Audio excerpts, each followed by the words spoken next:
क्योंकि कहा गया है महापुरुषों का नाम लेने से 33 करोड़ देवी देवताओं का भी उच्चारण हो जाते हैं, क्योंकि देवी देव समस्त पूर्ण ब्रह्म गुरु में करे निवास, है ना। कहते हैं संत सब, तो गुरु के नाम लेने से सबों का जय जयकार हो जाते हैं। आइए बोलो स्वर में गुरुदेव का जयकार करें।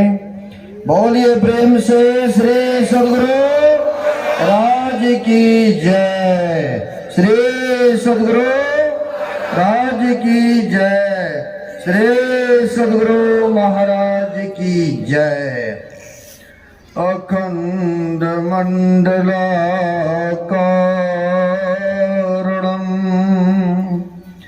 व्याप्तं येन चराचरं तत्पदं दर्शितं येन तस्मै श्री गुरुवे नमः। परम गुरुवे नमः, परापर गुरुवे नमः, परमात्मा गुरुवे नमः, आत्मा गुरुवे नमः। आदि गुरुदेव अनादि गुरुदेव अनंत गुरुदेव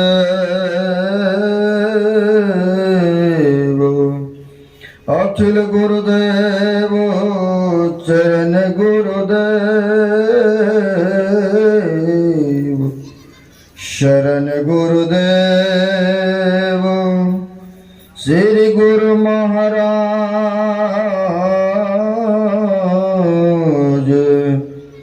चरणारविंदो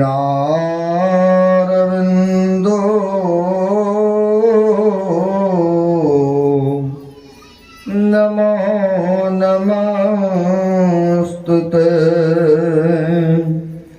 श्री गुरु महाराज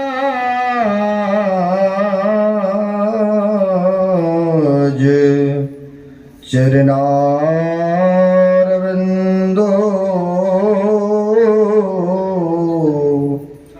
नमो नमस्तुते। मेरा मुझ में कुछ नहीं, जो कुछ है गुरु तोर,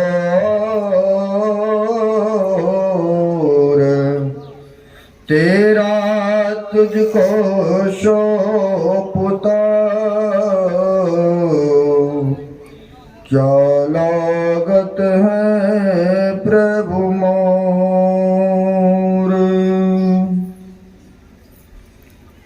प्रातः स्मरण श्री भूषित कनकन देवी च विराजमान परमात्मा स्वरूप गुरुदेव के पाद पद्मों में असंख्य असंख्य बार नमन है। तीर्थों को भी पावन करने वाले मंचस्थ पूज्य गुरुजन साधुचरण आए हुए सदगुरु के सदभक्तगण सबों को नमन है। हम आप पवित्र ग्रंथ जो कि पूरे विश्व में प्रसिद्ध ग्रंथ है रामचरितमानस, वह रामचरितमानस के सार सटीक से आरंभ कांड से हम लोग 9 प्रकार के भक्ति के संबंध में सुन रहे थे। अगर भक्ति करेंगे तो क्या लाभ होगा, अगर नहीं करते हैं तो हानि क्या हो जाएंगे। एक महापुरुषों ने बड़ा अच्छा कहा है, भक्ति निशयनी मुक्ति की संत चढ़े सब धाय, जिन जिन मन आलस किया जन्म जन्म पछताए। अगर भक्ति करते हैं तो कहते हैं जन्म मरण के जो दुख है, ये आवागमन का जो चक्र है, तो कहते हैं ये से इनसे छुटकारा आपको मिल जाएंगे। यानी मोक्ष को प्राप्त कर लेंगे। अगर नहीं करते हैं तो कहते एक जन्म पश्चाताप नहीं करना पड़ेगा, जन्म जन्म पश्चाताप करना पड़ेगा। आप कहेंगे जन्म जन्म पश्चाताप करना पड़ेगा, क्योंकि 84 लाख जोनी में भ्रमण करते करते अब तब जाकर के यह मनुष्य शरीर मिला है। और फिर अगर पासा को नहीं पलटेंगे, भक्ति सुमरन जप नहीं करेंगे, तो जन्म जन्म तो पश्चाताप करना पड़ेगा ना, मनुष्य शरीर से चूक जाएंगे। और भक्ति भजन भी तो मनुष्य तो कर सकता है, मनुष्य के अलावा तो और जोड़ी में तो होने वाला नहीं है। तो वही महापुरुष कहते हैं एक जन्म पश्चाताप नहीं करना पड़ेगा, जन्म जन्म पछताना पड़ेगा, है ना। क्योंकि अभी हम लोगों को 2 पांव मिला है चलने के लिए, जिसको कहते हैं 2 पैर। कहीं मनुष्य शरीर से चूक गए, भक्ति भजन सुमरन नहीं करेंगे, तो कबीर साहब ने कहा है भजन बिना बैल बिराने होइयो और दीवाने मन बड़ा दुख पइयो। तो जन्म जन्म पछताना पड़ेगा कि नहीं है। तो यहाँ पर कबीर साहब कहते हैं भजन नहीं करोगे तो अभी तो 2 पैर मिला है और उस समय पर 4 पांव मिलेंगे, यानी पशु के जोनी में चले जाएंगे। अब पशु की जोनी कोई चाहते नहीं है, शरीर छूटे, हमें चाहते हैं अच्छी गति हो, सदगति हो, ऊंचे स्वर्ग में जाए, मोक्ष मिल जाए। लेकिन उस तरह के भक्ति सुमरण करेंगे तब न मिलेगा, लेकिन करते तो है नहीं है। तो कहते हैं जन्म जन्म पछताना नहीं पड़े, इसके लिए आपको गुरु के चरण में आना पड़ेगा। शबरी माता तो हुए, कब हुए आपको पता ही है, त्रेता युग में हुए, त्रेता युग में हुए। लेकिन उनका उपदेश हम लोगों को मिल रहा है, उनका तो एक माध्यम बनाए, लेकिन हम लोगों को इससे सीख मिलता है, ज्ञान मिलता है कि गुरु के प्रति कितना अटूट श्रद्धा विश्वास।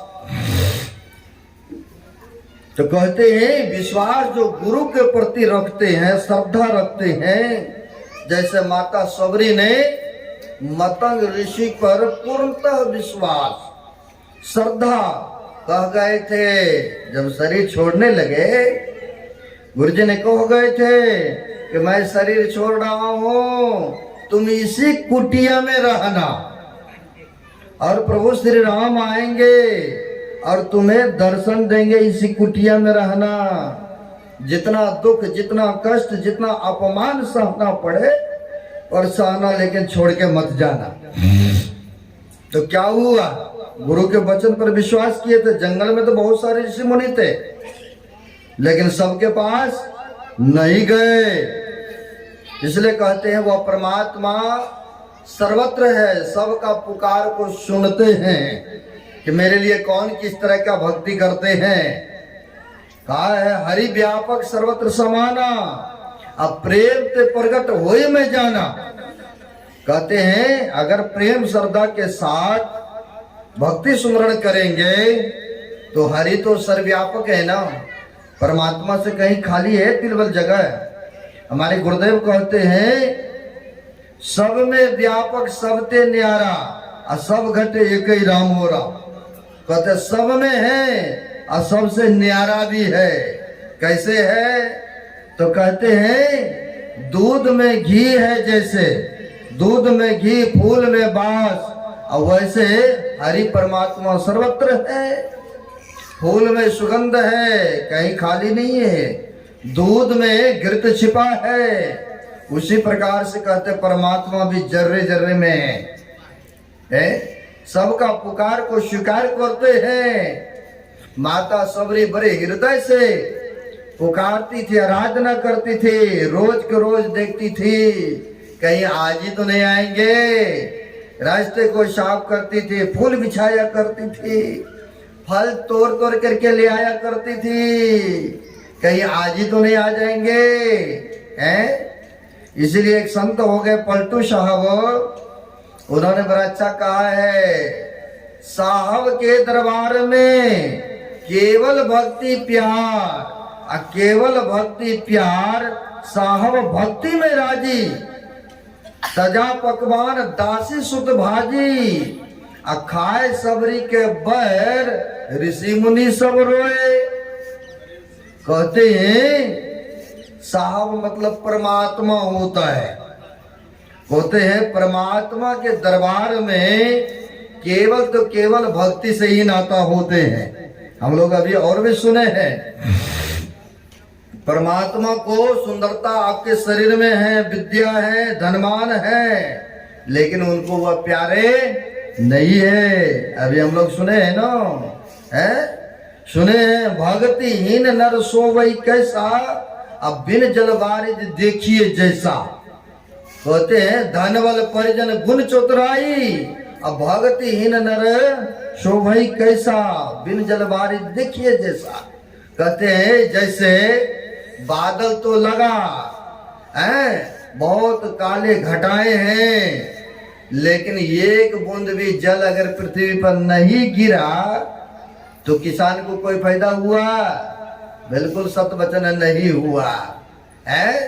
उसी तरह से कहते धन में परिपक्वता हो, बहुत धन संपत्ति है, अगर सेवा में लगाया ही नहीं, सत्कर्मों में खर्चा ही नहीं किया, कभी दान पुण्य किया ही नहीं, तो ऐसे धन से क्या फायदा है? कोई फायदा नहीं हुआ। हाँ, इतना जब तक रहे तब तक तो बढ़िया से आप जिए खाए ऐश मौज किए, लेकिन इसके बाद भी तो अगर देंगे तब तो आगे भी मिलेगा आपको, लेकिन ऐसा नहीं किए। कहते धन में परिपक्वता हो, बल में बहुत बलवान हो, जैसे भीम भी बहुत बलवान थे हैं? तो यहाँ पर कहते हैं कि जिसके अंदर में बल हो जाता है उनको भी घमंड हो जाता है ना। लेकिन भक्ति में कहते हैं यह अहंकार को छोड़ना पड़ेगा। किसी को सुंदरता होते हैं शरीर में या विद्या हो जाए तो कहते उनका भी घमंड हो जाते हैं, लेकिन भक्ति सुमरन करने में आपको सारे अहंकार को त्याग करना पड़ेगा। जब तक इसको त्याग नहीं करेंगे तो कहते भक्ति में आगे नहीं बढ़ सकते हैं, है ना। इसलिए कहा मत बौतक भांति का ताहिन जाने को, तन मद, मन मद, जाति मद, विद्या मद, राज मद, उन्मद, इतने मद को रद्द करे तब पावे अनहद। कहते जाति पाति कुल धर्म बड़ाई है, भक्तिहीन नर सोवई कैसा। वहां पर कहते कोई जाति की, कोई पाति की, कोई तरह के मद घमंड अगर है तो परमात्मा को वह प्यारा नहीं है। अब यहाँ पर कहते हैं साहब के दरबार में केवल भक्ति प्यार, केवल भक्ति प्यार, साहब भक्ति में राजी, है ना। कहते तजा सकल पकवान दासी सुत भाजी, खाए सबरी के बैर, ऋषि मुनि सब रोए। कहते दासी के पुत्र थे विदुर जी, आपको पता होगा, दासी के पुत्र थे विदुर जी। भगवान कृष्ण जब आए तो वहां पर दुर्योधन ने बहुत प्रकार के व्यंजन बनाए थे, भोजन, है ना, ताकि भगवान आएंगे हमारे घर में, भोजन करेंगे तो हमारे पक्ष लेंगे। लेकिन उनके अंदर में तो अहंकार भरा पड़ा था, है? तो खाए कहाँ? दासी सुत भाजी, यानी विदुर के घर में जाके साग रोटी खाए, है? तो कहते हैं खाए दासी सुत भाजी, जब तक नेम आचार करे बहुत तेरा को, खाए सबरी के बैर, ऋषि मुनि सब रोए। जंगल में तो बहुत सारे ऋषि महात्मा थे, बड़े बड़े मठाधीश थे, लेकिन सबके पास नहीं गए। गए कहाँ? शबरी माता की कुटिया में, क्योंकि इनमें विनम्रता था, सरलता था, किसी तरह के छल कपट प्रपंच नहीं था। अब गए ही नहीं, उनके पैर भी खाए, जो लाला करके रखती थी वो खाए, लेकिन लक्ष्मण भैया नहीं खाए। तो सुन रहे थे ना, सुशांत वेद जब मेघनाथ का बाण लगा सुबह सुने हैं, जब बाण लगा तो उनको भी किसी न किसी प्रकार से उसको भी ग्रहण करना ही पड़ा है। उधर नहीं जाना चाहता हूँ, कहने का भाव है श्रद्धा और प्रेम के साथ कोई भक्त अगर अर्पण समर्पण करते हैं तो उसको भोग लगाते हैं। तो गुरु महाराज के समकालीन के बात है, आप लोग सुने होंगे या जानते होंगे। एक भक्तों ने देखा कि लोग तो बहुत भंडारा सत्संग करवा रहे हैं, अगर कहीं मेरे पास में रुपया पैसा होते तो हम भी करवाते भंडारा, गुरु बाबा को बुलाते, भोजन करवाते, दान दक्षिणा देते। लेकिन हम तो हैं गरीब, क्या करें, इतना समर्थ नहीं है हमें। मन में ऐसा हुआ, मन में एक दिन उत्पन्न हुआ भाव कि हमारे खेत में शकरकंद उपजते हैं, क्यों ने हम इस शकरकंद को ले जाके गुरु महाराज को चढ़ा देंगे। अगर कहीं गुरु महाराज एक भी पीस खा लेंगे तो हमारा सेवा सार्थक हो जाएंगे, है ना। ऐसा मन में इच्छा हुआ, अपने खेतों में गए और बढ़िया बढ़िया शकरकंद को निकालते हैं, क्योंकि पुराने जमाने में शकरकंद हुआ करते थे ना। गए और बढ़िया बढ़िया शकरकंद निकालते हैं, कपड़े में बांधा गमछे में, और चल दिए भावुक होकर के। कहा तो भागलपुर कुप्पा घाट आ गए तो गेट पर था, सेवक लोग जाने लगे, कहते गुरु महाराज के पास जा रहा हूं मैं, कुछ भेंट चढ़ाना है। कहा सेवकों ने, अरे तुम्हारे देखो वस्त्र कैसा है, गंदा संदा है, मैले कुचले है, कहाँ जा रहे हो। नहीं जाने देंगे, है ना, जाने नहीं दिया गया।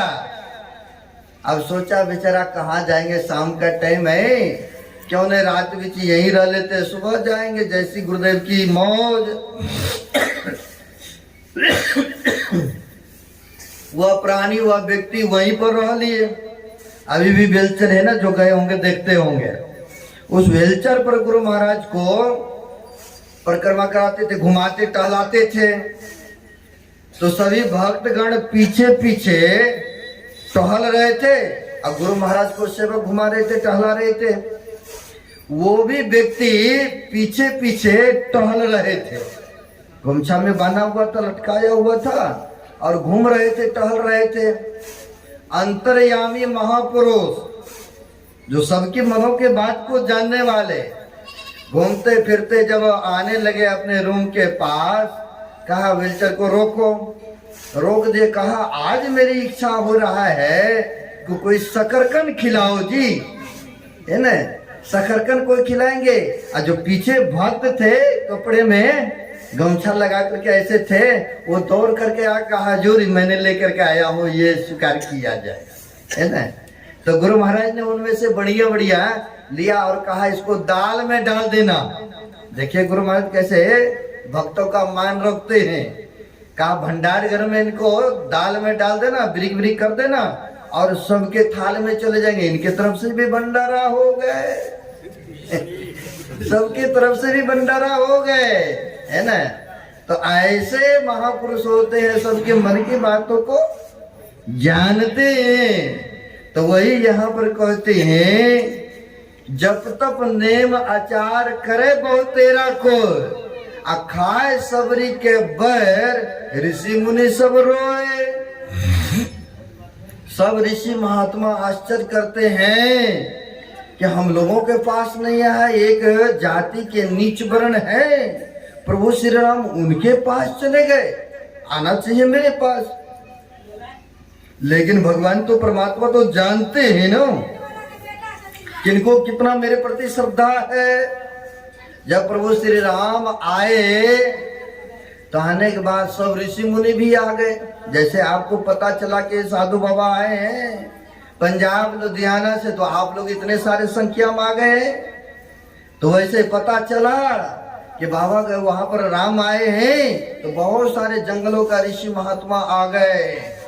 आए तो जिनको जो हुआ श्रद्धा भेंट चढ़ाया, प्रणाम नमस्कार किया, और प्रभु श्री राम कहते हैं कहिए किसी तरह के कष्ट तो नहीं है आपको, किसी तरह का दुख तो नहीं है? कहा प्रभु सब कुछ तो ठीक है, लेकिन कष्ट एक ही है। क्या?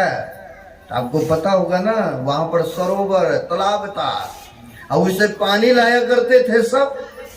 लेकिन फल क्या हुआ था, जब मतंग ऋषि ने शरीर छोड़ के चले गए तो सबरी माँ को पानी लेने से मना कर दिए थे। तो परमात्मा तो सबको देखते हैं ना, है? जब उनको पानी लेने से मना कर दिए तो फल ये हुआ कि उनके तालाब के पानी ही गंदा हो गए, सड़ गए, यानी नहाने धोने पीने योग्य नहीं रहा। अब उनको भी पानी लाना पड़ा दूर से, है? तो ऐसे भी होते हैं ना, जब तक हुकूमत रहता है या गुरु जी की कृपा रहता है तब तो शिष्य में शिष्य, चलो कोई बात नहीं, गुरु जी अगर उन्हीं को विशेष मानते हैं तो कोई बात नहीं है। और जब जिस दिन गुरु जी का घंटी बजेगा उस दिन इसको हम बदला लेंगे। ऐसे भी होते हैं आपस में, है ना। अब वही हुआ है, जब गुरु मतंग ऋषि शरीर छोड़ते हैं तो पानी लेना ही मना कर दिए। फल क्या हुआ, उनको भी पानी दूर से लाना पड़ रहा था कि नहीं? कहते हैं अगर आप किसी को सुख देंगे तो आपको भी सुख मिलेगा, है? कहते हैं कर भला हो भला, भला करके देख लो, और कर बुरा हो बुरा, बुरा करके देख लो। फल क्या हुआ, माता सबरी को पानी लेने से वर्जित किया तो पानी सड़ गए, गंदा हो गए, अब उनको भी दूर से पानी लाना पड़ने लग गए, हैं? लेकिन कुछ व्यक्ति ऐसे भी होते हैं दूसरे को कष्ट दे करके अपना सुख मालूम करते हैं ना, दूसरे का काम बिगाड़ करके अपना सुख महसूस करते हैं। अपना क्षति हो भी जाए अब दूसरा का अगर अधिक क्षति हो गया, कहा मैंने तो इतना लगा करके उनको बिगाड़ दिया काम को, नहीं? ऐसा भी बहुत होता है? एक बिगाड़ानंद था, बड़ी मजे की कहानी है, ये संसार में ऐसा हो भी रहा है ना। एक बिगाड़ानंद व्यक्ति का नाम रख दिया। क्यों रखा? क्योंकि जिस किसी का काम बनने वाला होता था तो कहीं वो पहुंच जाए उनका काम ही बिगाड़ देते थे अपने वचन से, है ना। ऐसा भी गांव समाज में बहुत होंगे, मुंह पर तो आपके कुछ और बोलेंगे लेकिन भीतर कुछ और कर देते हैं। और हो सकता है वचन से या कानों में फुसकी लगा करके कह देंगे उसको ये काम नहीं कीजिएगा, बिगाड़ देते हैं। तो होता क्या था, सबका काम बिगाड़ देते थे। किसी का कोर्ट मुकदमा का फाइनल होने वाला तो कहीं ये लेके चले गए इनको, तो कहीं वहां पर बिगाड़ ही देते थे, उनको और लंबा खींच के ले देते थे। और किसी का शादी विवाह होने वाला होता था तो कहीं वहां पर ये पहुंच जाते तो उनका भी बने बने काम बिगाड़ ही देते थे। इसलिए गौ समाज के आदमी ने उनका नाम ही रख दिया बिगाड़ानंद, लेकिन मुंह पर नहीं कहते थे। कोई व्यक्ति अगर खराब होते हैं तो उनको मुंह पर नहीं कहते क्योंकि बात विवाद हो जाएगा ना आपस में, लेकिन पीठ पीछे सब कहते हैं। हुआ क्या, एक उसी के गांव में लड़की वाले आए थे और फाइनल पर था, तय तमन्ना पूरा हो चुका था, शादी विवाह का अब फलाना दिन फलाना तारीख में। लेकिन हुआ क्या, उधर से सड़क हो करके वो बिगाड़ानंद व्यक्ति आ रहे थे तो देखा लड़के के पिताजी ने, कहा वो आ रहा है कहीं बने बने काम न बिगाड़ दे। तो लड़के के पिताजी ने सोचा कुछ इनको दे दिया जाएगा तो ये चुप करके बैठ जाएंगे लोग में। उसने बेटा को बुलाया एकांत में और बुला के कहते ये लो 100 रुपया, अगर कहीं वो आ ही रहा है तो उनको 100 रुपया हाथ में पकड़ा देना ताकि वह चुप करके बैठ जाएंगे। पैसे देंगे तो चुप होकर के बैठ जाएंगे, पैसे पर कोई भी बदल भी जाता है आदमी, है ना। ऐसा हुआ 100 रुपया दिया, वो व्यक्ति आ रहे थे, आया वहां पर, आया तो लड़का ने पैर छुआ और छू करके कहते हैं चाचा श्री बैठिए, ये कुर्सी है, और हाथ में रुपया उनको पकड़ा दिया। और जैसे रुपया पकड़ाए कहा अच्छा अच्छा आशीर्वाद देता हूँ बेटा, अब तुमको मिर्गी नहीं लगेंगे।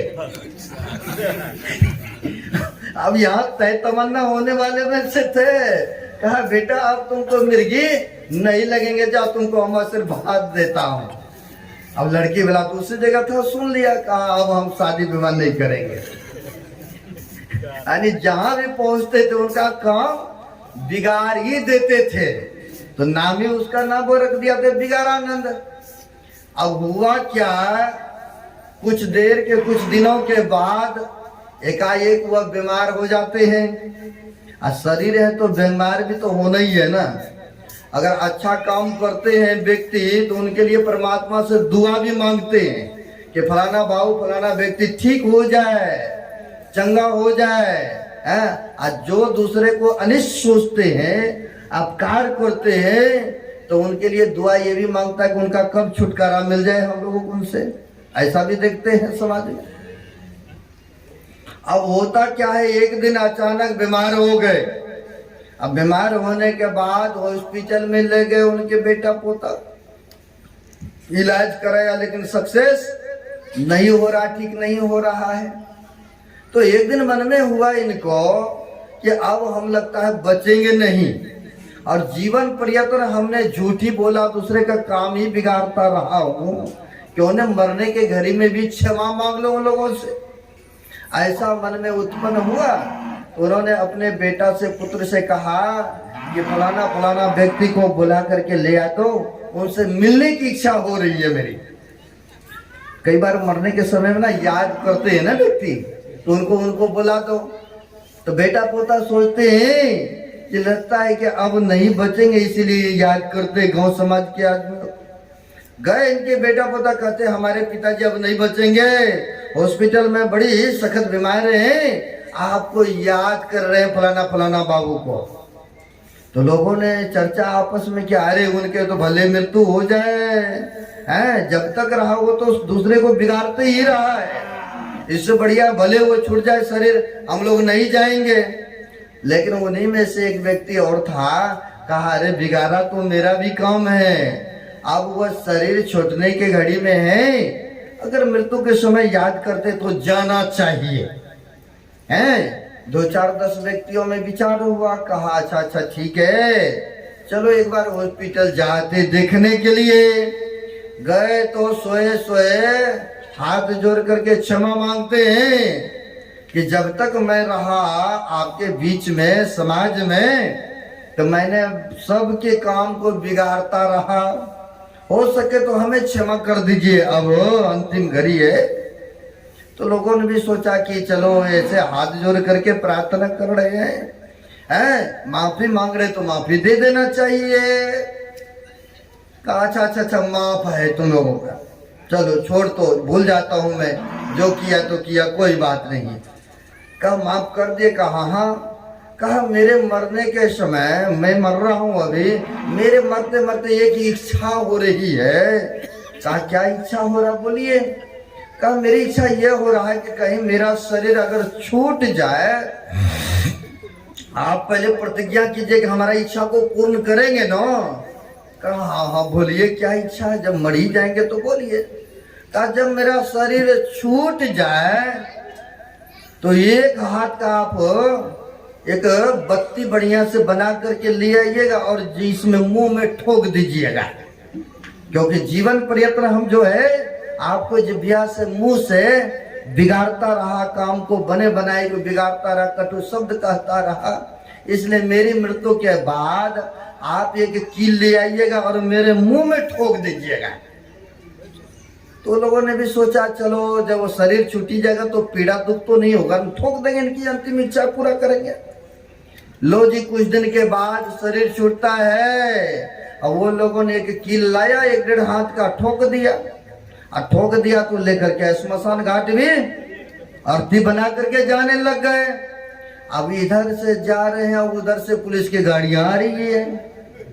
अब पुलिस की गाड़ियां आ रही है तो देखा मुंह पर इतना उठा हुआ है। अब देखा उठा हुआ, कहा अरे रे इतना उठा हुआ क्या बात है।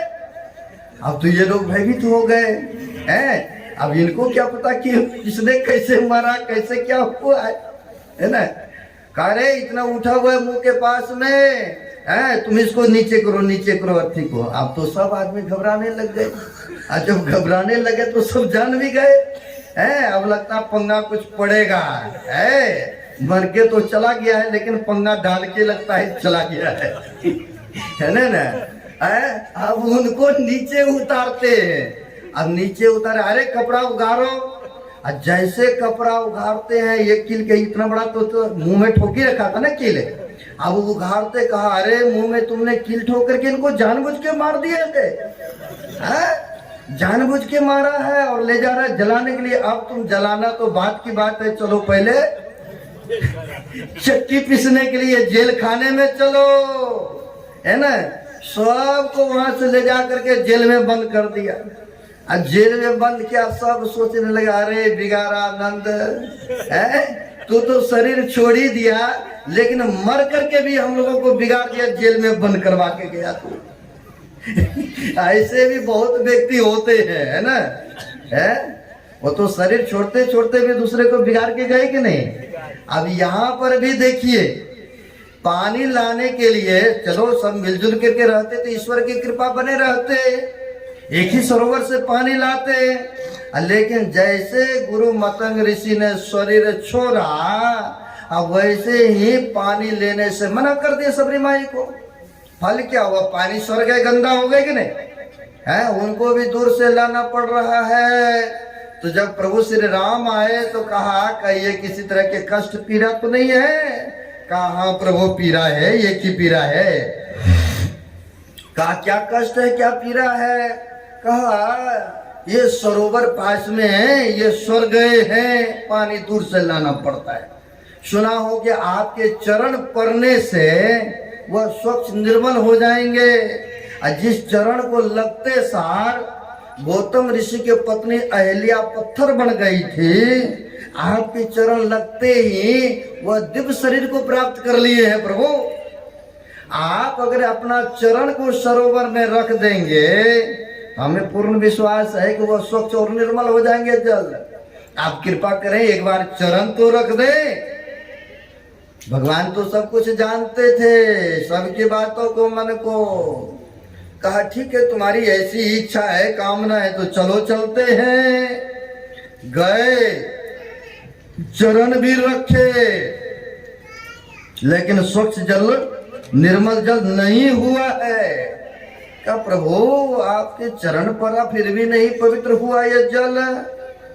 तो प्रभु श्री राम ने कहा जिसको तुमने अपमान किए हो, जिसको पानी लेने से वर्जित किए हो, जब तक उनका चरण नहीं पड़ेगा तब तक यह स्वच्छ निर्मल जल नहीं हो सकता है। कहा ऐसा बात है। कहा अब देखिए करने का तो भगवान भी कर सकते थे, हैं? लेकिन भक्त का मान यहाँ पर रखते हैं, इसलिए कहा है अपना मान टले टल जाए, पर भक्त का मान टलते नहीं देखा।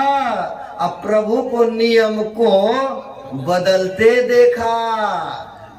करने के लिए तो वो भी कर सकते थे, लेकिन भक्त का यहाँ पर मान रखते हैं। सबरी माई को लाया गया, जैसे चरण उनके सरोवर में पड़ा, वैसे स्वच्छ निर्मल हो गए कि नहीं है। लेकिन कहने का भाव है वही यहाँ पर कहते हैं प्रभु श्री राम है। खाए सबरी के बाद ऋषि मुनि सब रोए, जब तक नेम आचार करे बहुत तेरा है। बहुत तो जब सुमरण कर रहे थे, लेकिन सबके पास नहीं गए, है ना। और भी कहते हैं, और भी कहे हैं किन यज्ञ युधिष्ठिर बटोरा सकल समाजा। अब मर्दा सबका मान सोपच बिना घंट न बाजा। सबरी माई क्या थी, नीच जात की थी ना, भिलनी थी, देखने में सुंदर नहीं। अब वहां पर भी युधिष्ठिर जी ने यज्ञ किया, सबको निमंत्रण दिए, लेकिन स्वपच भगत को ही नहीं बुलाए। क्यों नहीं बुलाए? क्योंकि उन्होंने सोचा ये तो नीच जात के हैं, इनको तो क्या बुलाना है, ये ठीक रहता भी नहीं है, साफ सुथरा पवित्रता से रहते भी नहीं है, इसलिए इसको क्या बुलाना है ना। लेकिन कहा है साधु महात्मा के भेष पर मत जाइए, उनके गुण देखिए, उनके आचरण देखिए, उनके व्यवहार देखिए, उनकी पवित्रताएं देखिए, है ना। इसलिए एक संतों ने कहा है भेष कैसा भी रहे और जिसके ऊंचे ख्याल है, अब बाहर से दिन देखिए, भीतर से मालो माल है, कोई कहते भिक्षु है, कोई कहे कंगाल है, पर पहने भी वह गुदरी का लाल है ना। साधु महात्मा के पास तो कुछ नहीं होते हैं, लेकिन जो उनके पास होते हैं, बड़े बड़े नेता लोग के, लीडरों के पास भी, धनवान के पास भी नहीं होते, क्योंकि इनके पास में नाम की कमाई है, सुमरण करते हैं, भजन करते हैं, पंच पापों को त्याग करके रहते हैं, इनके पास में सत की पूंजी है ना।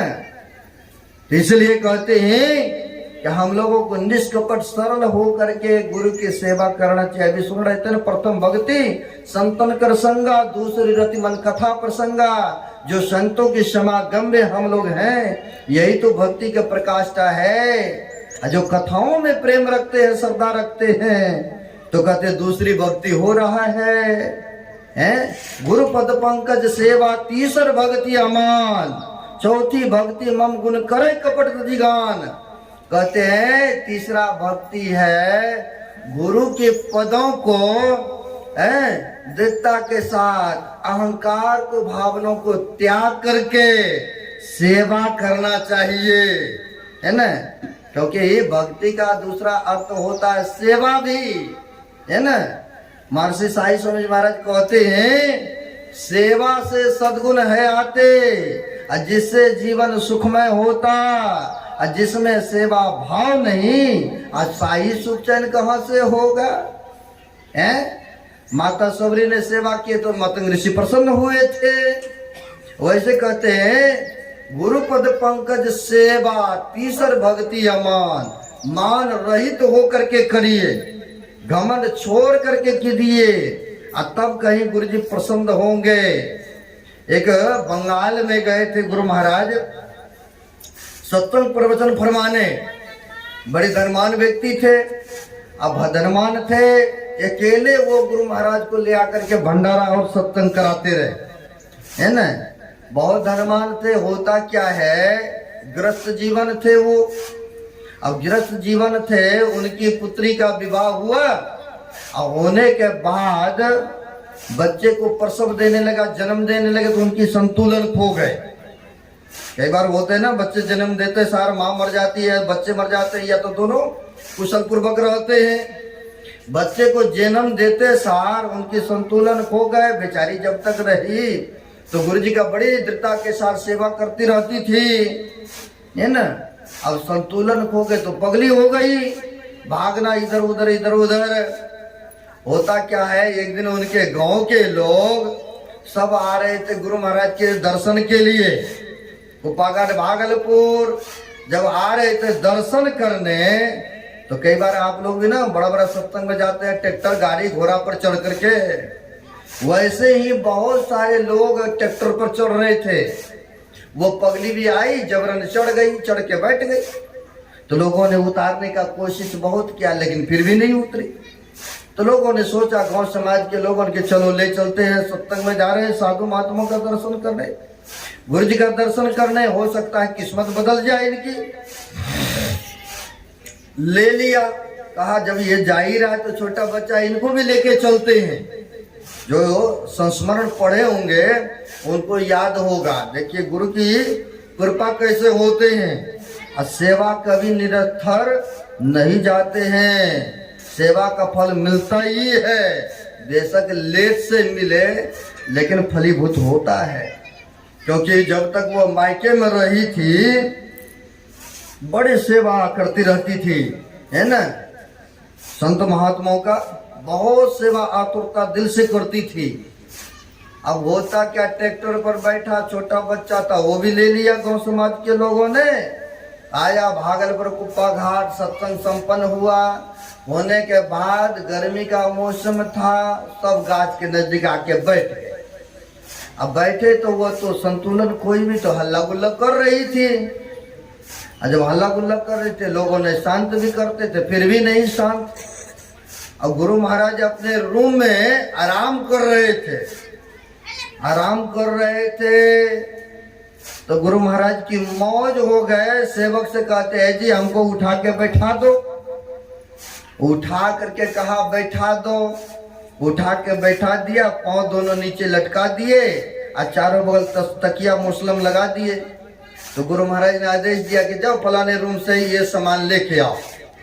सेवक गए सामान लेने, और उतना ही देर में वो जो पगली हल्ला गुल्ला करती थी और सबके बीच से उठ पुट करके गुरु महाराज के रूम में चले गई। दौरे दौरे रूम में चले गई, और दौरे दौरे जो रूम में गई तो गुरु महाराज के पांव नीचे लटके हुए थे। यह सोचती है कि अपना मस्तक गुरु महाराज की चरण पर रखूं। जैसे नीचे झुकाया, गुरु महाराज ने पैर ऐसे छिप लिए, और छिप करके उसके सिर पर जैसे थोड़ा सा सटाया, और सटते सार उसकी पागलपनी ही समाप्त हो गए। वैसे ही उनकी पागलपनी ही समाप्त हो गए और स्वच्छ हो गए। जैसे कि माई दाई को रहना चाहिए वैसे हो करके आ गई, है ना। तो सेवा का फल संतों की चरण में जाने के बाद तो देखिए उनको सेवा का फल मिला, क्योंकि वो भी सेवा करती थी, है ना।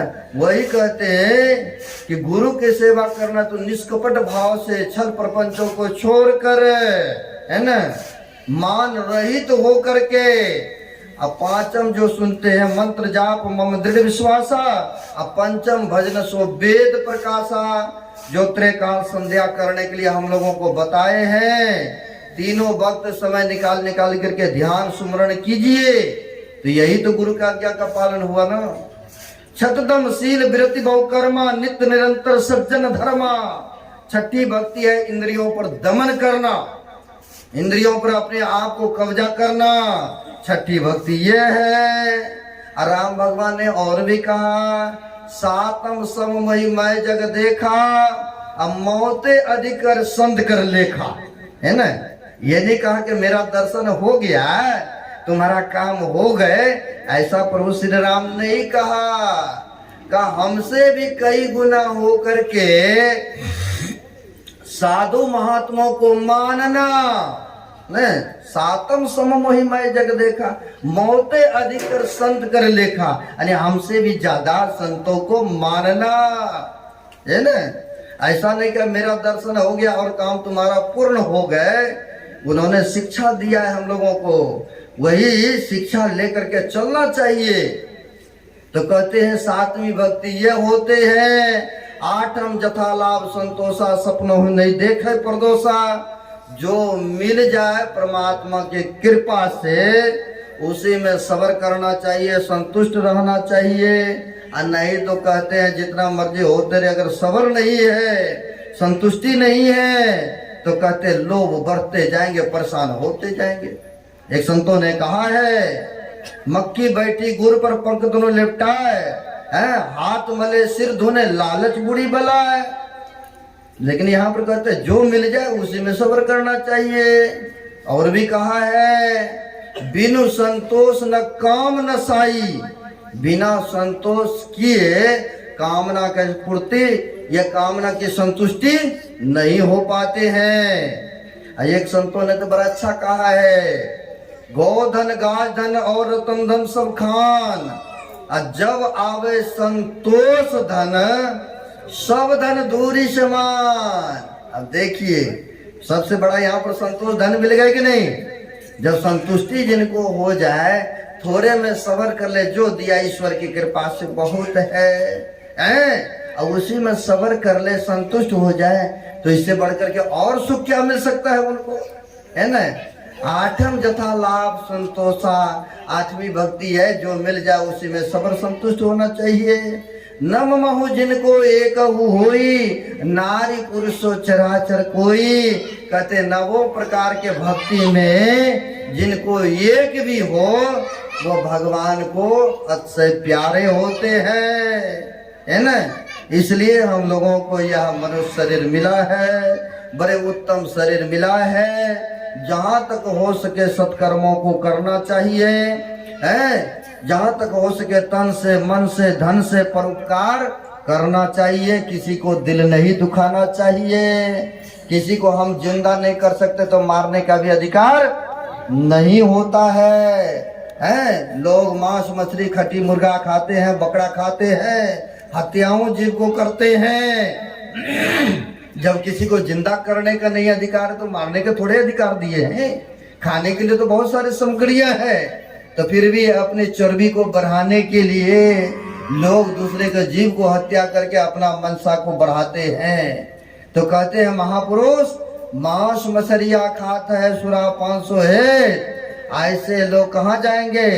तो कहते हैं मांस मछलियां खाता है सुरा 500 है, जो ऐसे व्यक्ति जड़ मूल से जाएंगे जो मूली के खेत। तो कहते ऐसे व्यक्ति का जब शरीर छूटेगा तो सीधे नरक में चले जाएंगे और फिर दुख भोगते रहिएगा।